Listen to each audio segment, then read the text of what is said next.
In this video, I'm going to discuss the poem A Tiger in the Zoo written by poet Leslie Norris. So first of all, I'll be explaining the poem and then mention the different poetic and literary devices used in this poem. So the poem A Tiger in the Zoo compares and contrasts two different situations. One where the tiger enjoys absolute freedom in the forest, and other where the tiger is confined and trapped inside a cage in a zoo. So the poet Leslie Norris describes the tiger's characteristics and behavior in both the contrasting settings presented in this poem. So let me read out the opening stanza. He stalks in his vivid stripes the few steps of his cage, on pads of velvet quiet, in his quiet rage. In the opening stanza, the poet describes the tiger's physical appearance and behavior within the confines of a cage, as suggested by expressions like vivid stripes, pads of velvet quiet. So the phrase pads of velvet quiet emphasizes the silent and graceful movement of the tiger, while the expression quiet rage emphasizes the suppressed anger and frustration the tiger feels due to its captivity inside the cage. And now let me read out the second and the third stanzas. He should be lurking in shadow, sliding through long grass, near the waterhole where plump deer pass. He should be snarling around houses, at the jungle's edge, baring his white fangs, his claws, terrorizing the village. So, in the second and the third stanzas, the poet contrasts the tiger's current situation inside a cage with its natural habitat. The tiger should be in the wild, moving around freely and fearlessly. Leslie Norris beautifully describes, with the help of poetic imagery, how the tiger should be in the wild, outside. This imagery highlights the tiger's natural instincts and the freedom it is deprived of in the zoo. The tiger is meant to be in the natural habitat, hiding and sliding in the long grass, near the water body, trying to catch its prey, mentioned in the poem as plump deer, terrorizing the villages, displaying its sharp teeth and claws. So, in the second and the third stanzas, the poet Leslie Norris beautifully describes, with the help of poetic imagery, how a tiger should be behaving if the tiger is out in the wild. Now, let me read out the fourth stanza. But he is locked in a concrete cell, his strength behind bars, stalking the length of his cage, ignoring visitors. Now, in the fourth stanza, the poet returns to the tiger's present condition in the zoo. The tiger is confined to a concrete cell, with its immense strength rendered useless behind bars. This stanza highlights the tiger's sense of entrapment and the futility of its existence in captivity. And now let me read out the final stanza.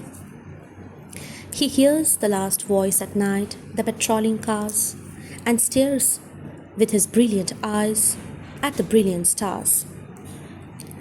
So, in the final stanza, the poet describes the tiger's experience at night. The tiger listens to the last sounds of the day, including the voices of people and the noise of the patrolling cars. The tiger then gazes at the stars with its brilliant eyes, suggesting a longing for freedom in the natural world outside. So, Leslie Norris's A Tiger in the Zoo is a poignant poem that reflects on the themes of freedom and captivity and contrasts the life of a tiger in its natural habitat with its existence in captivity, illustrating the impact of confinement on an animal's spirit. The use of simple language makes the poem accessible, yet its deeper themes of freedom, captivity, and loss of natural habitat are thought-provoking, especially in the context of wildlife conservation. Now, let me try to discuss some of the important literary devices used in this poem. First of all, the entire poem is divided into 5 different stanzas with a uniform rhyme scheme A, B, C, B. So the rhyme scheme is A, B, C, B in all the stanzas. Next, in the entire poem, you see that the tiger has been personified. The words that I'm highlighting suggests that the tiger throughout the poem has been personified. Instead of using it, Leslie Norris uses the pronoun he and his to refer to the tiger. In the very opening line, the expression vivid stripes actually refers to the majestic body of the tiger. So this figure of speech is Synecdoche. Synecdoche is a figure of speech based on association, and here we see that the stripes, vivid stripes, actually refers to the body of the tiger. In the third line, we see the expression pads of velvet quiet. This is a metaphor. The tiger's paws are compared to the soft velvet. So this is a metaphor. It's not a simile. Simile is an explicit comparison which is highlighted by words such as like, so, as, but this is a metaphor which is an implied simile. Now, in the very first stanza, we also see that the poet uses oxymoron. Oxymoron, where 2 opposite words are placed side by side for poetic effect. Here, quiet rage emphasizes the suppressed anger and frustration the tiger feels due to its captivity. So here, Leslie Norris uses the figure of speech oxymoron. Now we see in the third stanza, Norris uses onomatopoeia. Snarling. Onomatopoeia is a word that actually echoes the sense or the sound that the tiger actually makes, snarling. This is an example of onomatopoeia. This is a literary device that has been used in the poem.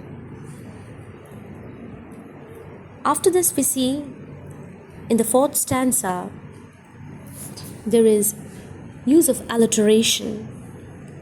Concrete cell behind bars. There's a repetition of similar sound, ka, ba, in such expressions, concrete cell behind bars. So there is a use of the literary device alliteration in this stanza. And we also see that repetition has been used as a literary device by Leslie Norris, both in the opening stanza as well as in the closing stanza. In the opening stanza, we see there is a repetition of the word quiet, and in the closing stanza, we see there is a repetition of the word brilliant. So, repetition is used as a literary device, as a poetic device for emphasis. So, in the very first stanza, we see that the word quiet is repeated on pads of velvet quiet in his quiet rage. This emphasizes the suppressed anger and frustration of the tiger, whereas towards the end we see that the word brilliant is repeated, and stares with his brilliant eyes at the brilliant stars. So here the eyes of the tiger are compared with the stars in the sky, the brilliant stars. So the repetition also emphasizes the tiger's undiminished spirit despite its confinement. So these are some of the important literary devices used in this poem, A Tiger in the Zoo, written by Leslie Norris. Thank you so much for listening. Hope to come up with my next video lesson soon.